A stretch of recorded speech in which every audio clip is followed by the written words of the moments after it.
आज मैं सिविल प्रक्रिया संहिता की धारा 88 एवं आदेश 35 जो अंतराभिवाची वाद से संबंधित प्रावधान है उसके बारे में बताऊंगा। अंतराभिवाची वाद वह वाद है जो वादी द्वारा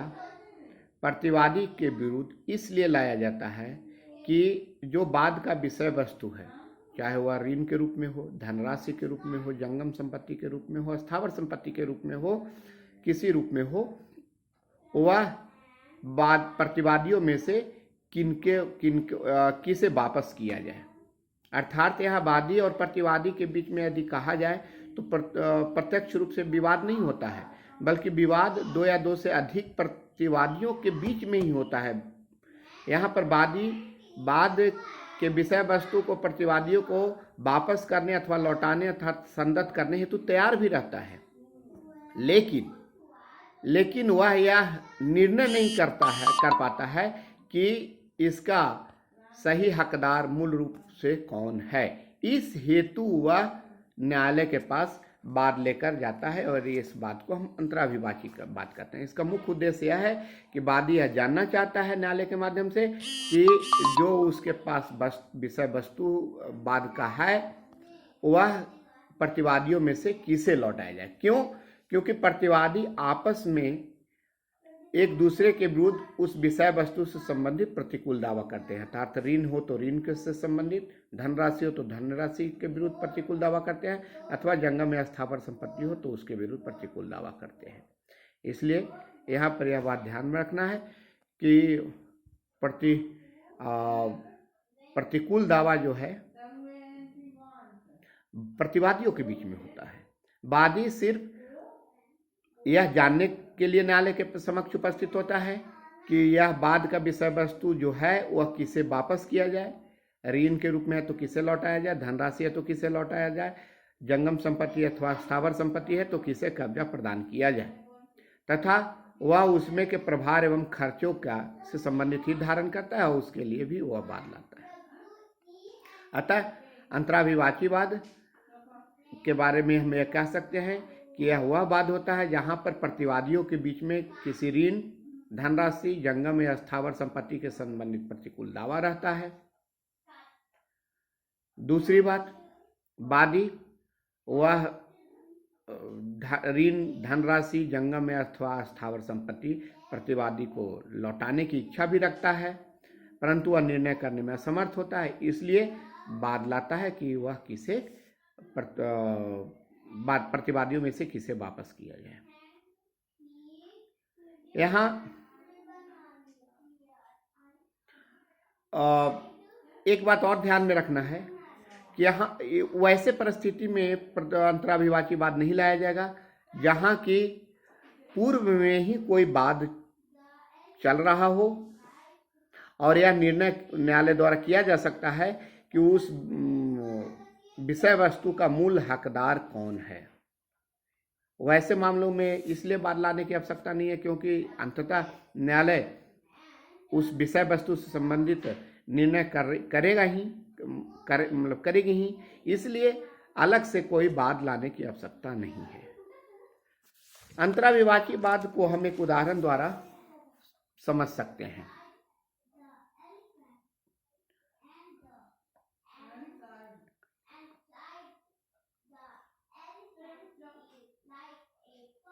यदि एक्स नामक वस्तु जो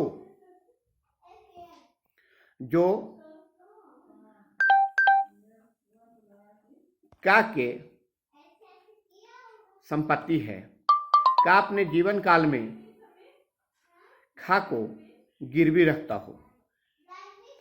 का के मृत्यु उपरांत का के दो पुत्र गा एवं घा उस पर दावा करते हूँ, गा एवं घा अपनी हक के आधार पर उससे यह दावा करते हूँ और अपनी प्रतिकूल दावा एक दूसरे के विरुद्ध करते हूँ। यहाँ पर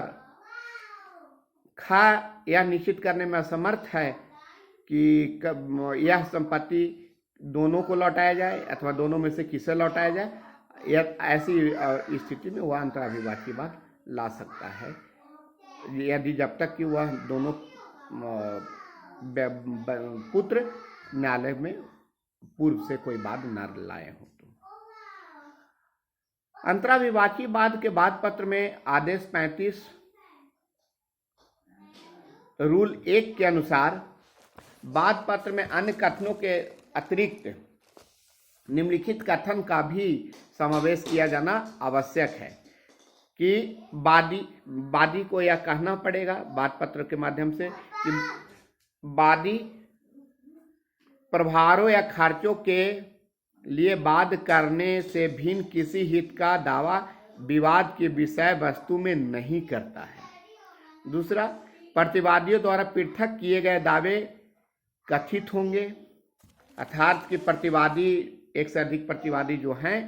वह अपने अपने पक्ष में क्या क्या कथन किए हैं उसको अलग अलग वाद पत्र में स्पष्ट करना होगा। तीसरा, यह कथन होगा कि वादी और प्रतिवादियों में किसी भी प्रतिवादी के बीच कोई दुसंधि नहीं है। परंतु एक बात और भी ध्यान में रखना है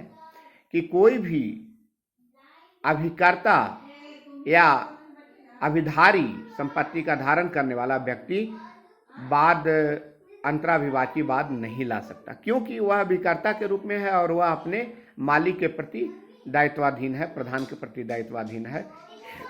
इसलिए वह अंतराभिवाचीवाद नहीं लाएगा। अंतराभिवाचीवाद केवल वैसे परिस्थिति में लाई जा सकती है जहां पर कोई व्यक्ति दुविधाजनक स्थिति। एक उदाहरण और भी मैं दे सकता हूं, जैसे में खा को अपनी बहुमूल्य संपत्ति निक्षेपित करता है, डिपॉजिट करता है अथवा रखता है, बाद में गा को अपने पूर्व में ली गए ऋण हेतु उसे प्रतिभूत कर देता है और इस हेतु खा से वह ऋण प्राप्त करना चाहता है। यहाँ पर यदि का और खा से दोनों से अगर दोनों ही उस ऋण हेतु प्रतिभूति प्रतिक्षेपित करते हो या बाद में गा को भी प्रतिभूति देता है और वो घा के भी प्रतिभूति देता है और गा एवं घा दोनों प्रतिभूति के संदर्भ में उस ऋण के निक्षेप हेतु भुगतान हेतु यदि खा से उस बहुमूल्य संपत्ति का मांग करते हैं तो यहाँ पर खा जो है अंतराभिवाचीवाद गा एवं घा के विरुद्ध ला सकता है कि वह किसे प्रदान कर रहे या कौन उसका मुख्य अधिकारी है। इस प्रकार से संक्षिप्त रूप से मैं अंतराभिवाचीवाद आपके बीच में रखा हूँ। धन्यवाद।